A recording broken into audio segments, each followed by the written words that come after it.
Hello, A Green students. Today we're going to talk about a few topics. We're going to talk about something called the Enlightenment, something called the Great Awakening, and we're going to look at colonial rights and specifically a trial of a guy named John Peter Zenger. So here we go. I wish we were doing this in person so we could have some further discussions about it, but sit back and listen up and learn. All right, so the Enlightenment. If you think of Enlightenment, think of the word light bulb. So this was an intellectual movement in the mid-1700s that really stressed the power of thought, reason, and science as a way to improve daily life for the colonists. You had people that were called philosophers, and philosophers are basically people who sit around and think for a living. And these Enlightenment philosophers really began talking about equality and liberty. And liberty is a word that really means the same thing as freedom. So think of liberty and freedom as the same thing. The philosophers believed that government had a responsibility to protect the life, liberty, and property of all of its citizens. And remember that the colonists are British citizens who are technically under the citizenship and protection of the British Crown. Okay? So in the colonial philosophers' minds, the British government should be protecting the life, liberty, and property of all of its citizens, including the colonists. If the government does not protect these basic natural rights of life, liberty, and property, then the people have the right to change that government. And really, some people would say not only do they have the right to change this government, but really they have a responsibility to change the government. Philosophers began challenging the belief that kings had a God-given right to rule. So if you know anything about feudalism, the kings basically, it's a bloodline thing, and the king has a son, and his son becomes the king, and it just gets passed down from generation to generation. Kings are not elected. And these colonial philosophers and thinkers began to question that and challenge that. And the biggest Enlightenment philosopher is somebody we actually talked about in class the other day, and that is Ben Franklin. So if you remember, Ben Franklin had the idea of the Albany Plan of Union and trying to unite the colonies together during the French and Indian War. Around that same time, he's basically talking about the fact that we should have maybe an elected type government over here in the colonies. Ben Franklin was more than a politician. He was an inventor. He invented the lightning rod, bifocal glasses, swim fins. He was our first American meteorologist. He predicted weather patterns based on the data that he collected. He is the first one to suggest daylight savings time. Now, they didn't start using daylight savings time until the 1900s, but he suggested it way back in the 1700s as a way to help farmers. He developed the postal service here in America, including inventing an odometer. An odometer, you've probably seen it on your parents' car. It's what the miles change every time when you're driving your car. That's the odometer. He established a fire department for towns and fire insurance companies. So if you bought his fire insurance and say your house caught fire, then his fire insurance would help you rebuild, would help pay to rebuild, just like we have insurance today. Organized the first lending library. If you like going to Mid-Continent Library or the Summit Lakes Library and checking out a book for free, you can thank Ben Franklin. The idea of city hospitals. So back in the colonial days, basically doctors made house calls, and they went around from house to house checking on sick patients. Ben Franklin said, well, why don't we have the doctors stay in one location and all the sick people go to one building? And that's the idea of a hospital. And then he published something called Poor Richard's Almanac, which was the most popular book next to the Bible during the colonial Enlightenment. Poor Richard's Almanac. Today they have what's called the Farmer's Almanac. That's probably the most common one you've seen. So an almanac just has calendars and star charts, weather predictions, jokes, recipes, farming advice, all kinds of things in the almanac. Some wise saying that Ben Franklin had, some of these are still, can be applied to today and are even still used today. A penny saved is a penny earned. You might hear your parents use that one. Never leave that till tomorrow, which you can do today. That means don't procrastinate. And yes, I'm talking to some of my fabulous 8 Green students. Some of you procrastinate, and Ben Franklin would say that is not good. God helps those that help themselves. In other words, you make your own luck. Early to bed, early to rise makes a man healthy, wealthy, and wise. Those of you staying up till midnight and sleeping till noon, you are doing it wrong. You need to go to bed 9:30, maybe 10 o'clock at the latest, and get a good night's sleep and be up and ready to go in the morning. No pain, no gain, according to Ben Franklin. 3 may keep a secret if 2 of them are dead. In other words, there's no such thing as a secret. If you tell one person, it's no longer a secret.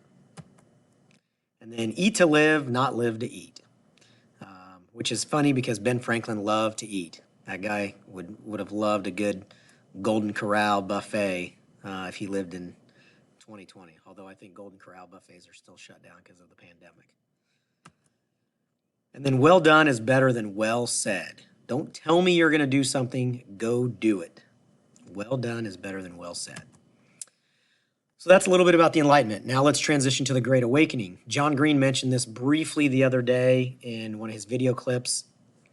And the Great Awakening was basically a movement that brought about a tremendous amount of super religious enthusiasm. People were already religious in the colonies.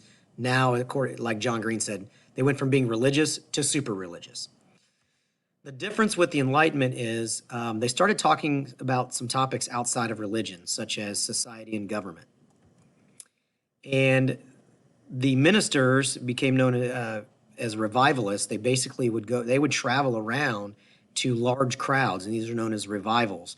And so it wasn't necessarily just small local ministers preaching to their flock in their community. They would travel outward and try to bring more people together. And what that actually did was start to bring people together. And so you have rich and poor, old and young, men and women, farmers, city dwellers, even African Americans, whites, Native Americans, all coming together and hearing these revivalists speak. And really one of the things they talked about besides increasing your religious devotion was speaking your mind and maybe challenging authority a little bit. And as people came together and started challenging authority, they really started to become more tolerant of each other and of differing opinions. And when we talk about challenging authority, we're talking about royal authority.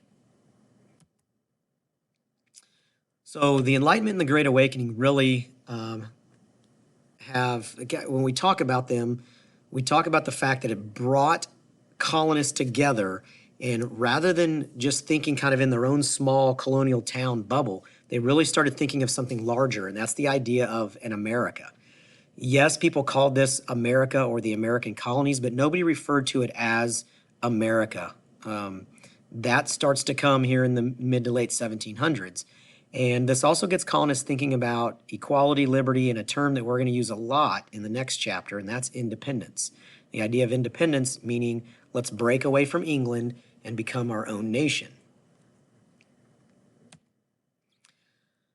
All right, let's talk about colonial rights. So, vocabulary term, this will be on your test, inalienable rights. An inalienable right is a basic right that cannot be taken away. It is something that is considered God-given or natural. Okay, it's not given to you, you're born with it. And the colonists believed by the 1700s that there were 6 basic inalienable rights: freedom of religion, freedom of speech, freedom of the press. Not surprisingly, all 3 of those are in our First Amendment to our U.S. Constitution. Trial by jury is also one of our amendments. Participation in government, the right to vote and be elected to government positions.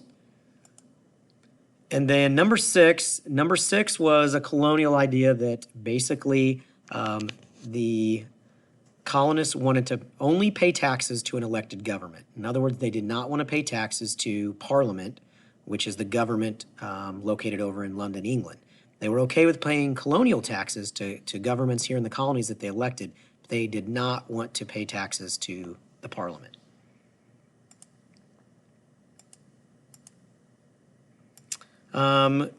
This slide, I'm just going to real quickly, these inalienable rights basically they didn't think these out of thin air. They came from 3 British documents, English documents actually, the Magna Carta, the Petition of Right, and the English Bill of Rights. So although the colonists were super smart and had some great ideas, they also stole some ideas from actually English documents. But we won't get too much into that slide. Freedom and democracy. We've seen freedom and democracy taking place in the colonies, even though we haven't really talked about it specifically in this context. But you think about the things we talked about in Chapter 3.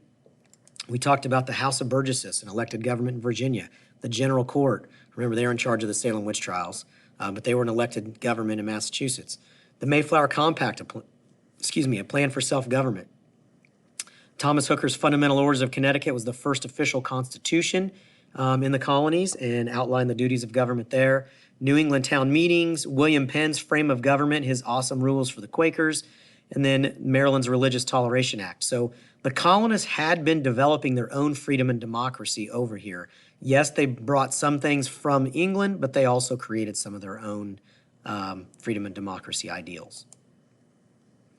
And that's going to take us to our last topic. Thank you for hanging in there with me. We've got just a couple more minutes left. This is the Zenger trial.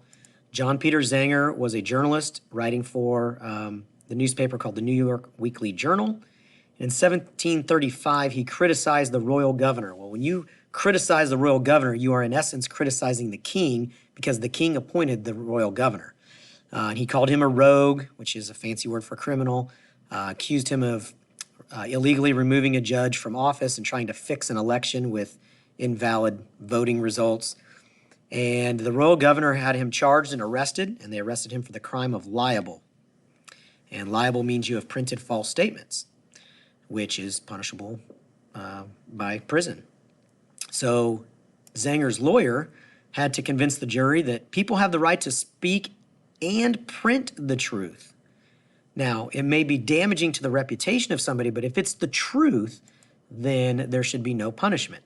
And the jury agreed, and through some evidence and testimony, they found that what the royal governor had done basically was criminal in removing that judge and trying to fix that election. So they found Zenger not guilty of the crime of libel. And so what this does is this really strengthens and establishes the idea of freedom of the press.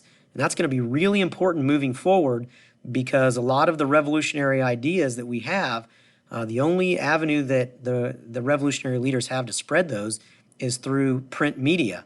Remember, there's no telephones or TVs or radios or internet or anything like that. So you basically have word of mouth and newspapers. And so the Zenger trial in 1735 really opens the door into the 1750s, 60s, and 70s for our revolutionary movement. All right, thank you for hanging in there with me.